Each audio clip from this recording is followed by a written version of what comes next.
I'm in the head of Renee Montoya, you know.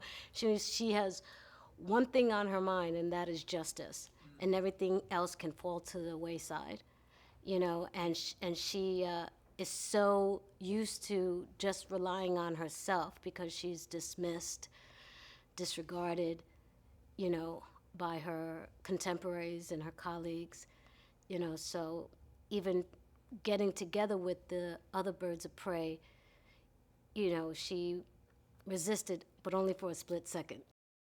Surprisingly, it came quick because I understand the sport.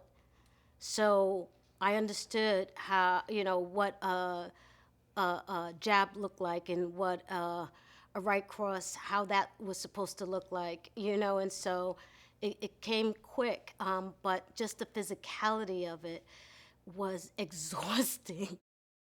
She was very well prepared.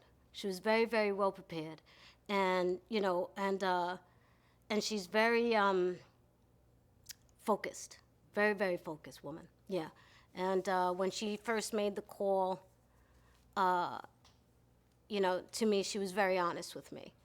You know, she said, "You do not fit in the age group for who they want for this character, but if you're willing to fight, I'm willing to fight." And I thought that was awesome. The thing that I was impressed about Margot is that she wore the hat of producer very, very well.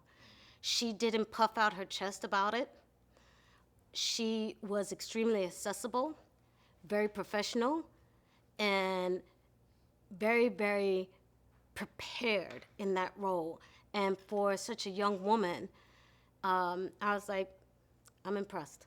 I'm thoroughly impressed. And still be able to stay focused as her character, Harley Quinn, and kick ass. It was just mind blowing to me.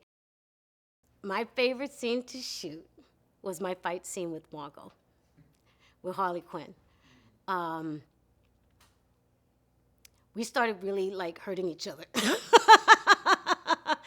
And you know, and we just gave it all, our all. Renee Montoya comes in, they're a little drunk, you know, so the fighting is a little sloppy, and then all of a sudden she refocuses, and it is game on. I think that people are going to be pleasantly surprised that this is an action-packed, fun, wild ride.